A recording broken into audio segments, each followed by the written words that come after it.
तो स्वागत है आपका आपके अपने चैनल KL स्टडी में। दोस्तों आज हम पढ़ने वाले हैं CTET 16 दिसंबर 2021 को, जो हिंदी का फर्स्ट शिफ्ट में जिसका भी फर्स्ट लैंग्वेज रहा उसका क्वेश्चन पेपर। ठीक है, किस तरह से क्वेश्चन पूछे गए थे और किस तरह से कविता गद्यांश आए हुए थे। ठीक है, तो किसी भी व्यक्ति का इतना मेमोरी पावर नहीं होता है कि बिल्कुल हूबहू नकल पेपर की मतलब याद रहे और पूरे 150 क्वेश्चन बता सकें। थोड़ी जो लैंग्वेज है वो इधर उधर हो सकती है, तो कमेंट्स में बच्चे क्या कमेंट्स करते हैं कि आपने ये गलत बता दिया। ठीक है, तो आप लोग समझदार हैं, समझ सकते हैं। ठीक है, तो आइए इसको देखते हैं कौन सी कविता आई हुई थी। उसमें दिया था बहुत दिनों बाद धूप ने बुलाया।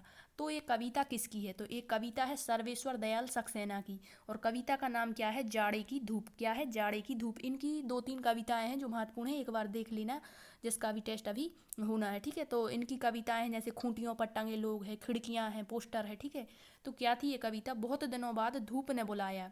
तो इन्होंने जाड़े के रूप का वर्णन किया है। जाड़े के दिनों में इन्होंने क्या बताया है कि चारों ओर कोहरा छाया रहता है, इस कारण धूप बहुत कम निकलती है। और उन्होंने बर्फ का बदन बता दिया और चेहरा धूप का कहा है। ठीक है, ताते जल नहा पहन श्वेत वसन आई। अब यहाँ पर जब हमें पर्यायवाची पता होंगे तभी हम इनके आंसर दे पाते हैं। तो यहाँ पर वसन दिया है, वसन यानी क्या होते हैं? वस्त्र। ठीक है, और इसके पर्यायवाची क्या होते हैं? दुकुल होता है, चीर होता है, पट, अंबर। ठीक है, तो श्वेत वस्त्र, एक क्वेश्चन था कि किस तरह के वस्त्र पहन कर आई, तो वहाँ पर था श्वेत। ठीक है, तो इसका सही आंसर श्वेत था। फिर दिया है खुले लौन बैठ गई दमकती लुनाई। आगे दिया है सूरज खरगोश धवल गोद उछलाया। एक सूरज से भी क्वेश्चन था, क्वेश्चन याद नहीं है। ठीक है, फिर दिया है बहुत दिनों बाद मुझे धूप ने बुलाया। नभ के उद्यान छत्र तले मेघ टीला। नभ अंबर, आकाश, आसमान। ठीक है, इसके पर्यायवाची हैं। उद्यान यानी बगीचे, छत्र तले, मेघ टीला मतलब नभ के तले मेघ बारिश होती है, अंबर के नीचे वृक्ष होते हैं और टीले भी होते हैं। ठीक है, फिर जब वृक्ष होते हैं, पड़ा हरा फूल कड़ा मेज पोस पीला। वृक्ष खुली पुस्तक हर पृष्ठ फड़फड़ाया। वृक्ष खुली पुस्तक के समान बताया है, और हर पृष्ठ जो है वो वृक्षों से ही बनते हैं, तो हर पृष्ठ फड़फड़ाया। बहुत दिनों बाद मुझे धूप ने बुलाया। पैरों में मखमल की जूती सी क्यारी, मेघ ऊन का गोला बुनती सुकुमारी। इससे भी एक क्वेश्चन था। ठीक है, तो जो क्वेश्चन थे वो बिल्कुल आसान थे और सभी के वो सही होंगे। ठीक है, फिर दिया है डोलती सलाई हिलता जल लहराया। बहुत दिनों बाद धूप ने बुलाया। आगे दिया है बोली कुछ नहीं एक कुर्सी सी खाली, हाथ बड़े छज्जे की छाया सरकाली। वाह छुड़ा भागा गिर बर्फ की हुई छाया। बहुत दिनों बाद धूप ने बुलाया। तो ये क्वेश्चन भी पूछ सकते थे कि यह कविता किसकी है या कविता का नाम क्या है। ठीक है, इसका सारांश क्या है? तो यह है सर्वेश्वर दयाल सक्सेना की जाड़े की धूप। अब कविताएं तो बहुत हैं, कविताएं याद नहीं कर सकते, इसलिए थोड़ा सा व्याकरण का जैसे पर्यायवाची, विलोम है, समानार्थी हैं, ये याद होंगे तो बन जाते हैं इसके क्वेश्चन। ठीक है, और आसान होते हैं। फिर नेक्स्ट क्वेश्चन देख लेते हैं क्या आया था। एक क्वेश्चन था क्या? अपनत्व। अपनत्व दिया गया था, एक गद्यांश आया था, वो क्या था? वो गांव अलाव अलाव वाला था क्या? गांव शहराना हो गया, वो याद नहीं। ठीक है, तो एक क्वेश्चन था अपनत्व में मूल शब्द क्या है? मूल शब्द क्या होते हैं? मूल शब्द वे शब्द होते हैं जिनका कोई अर्थ निकले। क्या अर्थ निकले? तो ऑप्शन क्या दिए गए थे? एक तो दिया था क्या? अप। एक क्या दिया था? अपना। क्या दिया था? अपना। और एक दिया था अपन। क्या दिया था? अपन। तो देखो अप का तो कोई अर्थ नहीं निकलता। ठीक है, यदि पूरा पा बना होता तब हम कह सकते थे, लेकिन यहाँ पर अप था। ठीक है, फिर एक था अपना और एक था अपन। अपन का भी कोई अर्थ नहीं निकलता। अपना मतलब हमारा। ठीक है, अपना का अर्थ निकल रहा है। ठीक है, तो अपनत्व में जब अपना में त्वा प्रत्यय जुड़ता है तो क्या हो जाता है? अपनत्व। तो इसका सही आंसर था अपना। ठीक है, अपना मूल शब्द था। तो प्रत्यय और उपसर्ग भी एक दो क्वेश्चन पूछे जा रहे हैं, तो एक बार देख लें। ठीक है, फिर उस गद्यांश वो आया था वही वाला सहराना वाला, तो उसमें क्या था? निर्बल का समानार्थी बताना था। तो अब जो गद्यांश पूछा गया था उसके हिसाब से बताना था। अब कुछ बच्चे बोल रहे हैं निर्बल का सबल होगा, ये होगा, वो होगा। ठीक है, तो वहाँ पर गद्यांश के हिसाब से हमें बताना था, तो निर्बल का वहाँ पर क्या दिया गया था?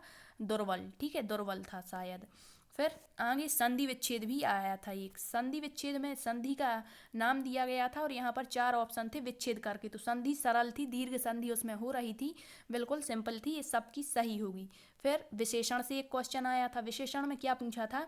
यहाँ पर राम करके था और आगे कुछ था, तो उसका आंसर जो था वो विशेषण था। क्यों?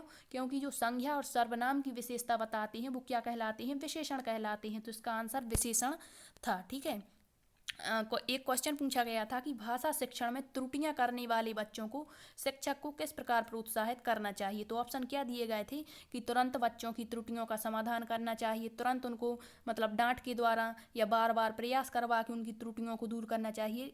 लेकिन जो सही ऑप्शन था वो क्या था कि जो त्रुटियां हैं वो अधिगम का हिस्सा होती हैं और बच्चे प्रयास और त्रुटियां करते हुए ही सीखते हैं। मतलब त्रुटियां जो हैं वो अधिगम का एक महत्वपूर्ण पार्ट होती हैं, इसके लिए उन्हें डांटा नहीं जाता बल्कि, और वो थॉर्नडाइक का प्रयास त्रुटि का सिद्धांत तो पढ़ा ही हुआ है, तो इससे ये आंसर सभी का सही होगा। ठीक है, नेक्स्ट क्वेश्चन क्या था, बच्चे भाषा किस प्रकार से सीखते हैं। तो ए किससे था, नोम चॉम्स्की के भाषा विकास के सिद्धांत से था। तो बच्चे भाषा कैसे सीखते हैं, ऑप्शन दिए थे रटकर सीखते हैं। ठीक है, तो इस तरह से, तो जो एक ऑप्शन दिया गया था अनुकरण के द्वारा सीखते हैं, तो अनुकरण का आंसर सही था, क्योंकि नोम चॉम्स्की ने बताया है कि भाषा अर्जन जन्मजात होता है।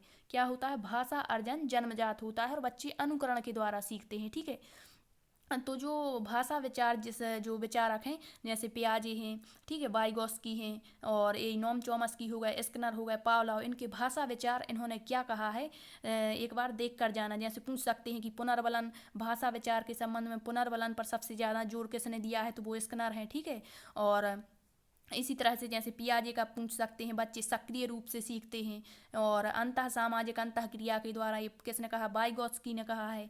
और इन्होंने क्या कहा है, भाषा अर्जन वाला ये जिन्होंने लैंग्वेज एक्वाविजन डिवाइस के बारे में बताया है, नोम चॉम्स्की। ठीक है, तो इनके भाषा विचार हैं जो एक बार पढ़ कर जाना। ठीक है, इससे 2 क्वेश्चन पूछे जाएंगे।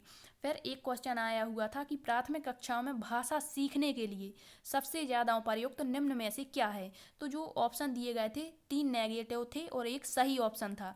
तो वहाँ पर क्या दिया था कि प्राथमिक कक्षा में जो भाषा सीखने का सबसे उपयुक्त अच्छा जो तरीका होता है वो क्या था, संदर्भ उपलब्ध करवाना। संदर्भ उपलब्ध करवाना अर्थात अच्छा परिवेश, अच्छा वातावरण बच्चे को मिलेगा तो वो भाषा जल्दी सीखेंगे। ठीक है, जैसा उसका परिवार का माहौल होगा, स्कूल का, इस तरह से। तो इसका आंसर भी सभी का सही ही होगा। ठीक है, फिर एक अलंकार से क्वेश्चन पूछा गया था। अलंकार दिया गया था उदाहरण और पूछा गया था कौन सा अलंकार है, और वहाँ पर ऑप्शन क्या थे, रूपक था, शायद रूपक था, उपमा था, और रूपक था, उपमा था, मानवीकरण था, और एक अनुप्रास था। ठीक है, तो रूपक की पहचान, जिसको इनकी पहचान याद होगी उसका बिल्कुल सही होगा।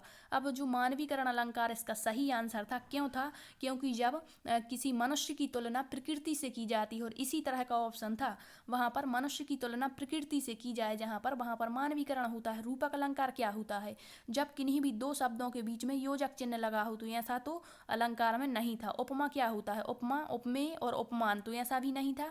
और उपमा की पहचान होती है मतलब सी सा सम समान, योजक चिन्ह के बाद में सी सा सम समान, जैसा और जैसे, जहाँ पर भी होता है वहाँ पर क्या होता है, उपमा अलंकार। और जिसने भी अलंकार नहीं देखे इसकी हमने ट्रिक बता रखी है, तो प्ले लिस्ट से देख सकते हैं। तो इसका सही आंसर क्या था, मानवीकरण अलंकार। फिर एक जो वो सहराना वाला गद्यांश आया हुआ था, उसमें एक क्वेश्चन दिया था, उसका आंसर क्या निकल रहा था, बाल्यावस्था। क्या था, बाल्यावस्था। ठीक है, तो ये जितने भी हमें क्वेश्चन याद थे वो यही हैं। ठीक है, और आई होप आपके अधिक से अधिक क्वेश्चन सही हुए होंगे, क्योंकि हिंदी सरल आई थी। अब जो 2-3 क्वेश्चन और थे पेडागोजी से थे, वो याद नहीं है, लेकिन वो भी सरल ही थे। ठीक है, और एक गद्यांश आया था, उससे तो सभी के सही हुए होंगे। ठीक है, और जिसने भी EVS का, CDP का और मैथ का पेपर नहीं देखा है, फर्स्ट शिफ्ट 16 दिसंबर का, प्ले लिस्ट में जाकर देख सकते हैं, हमने बता रखा है। ठीक है, थैंक यू।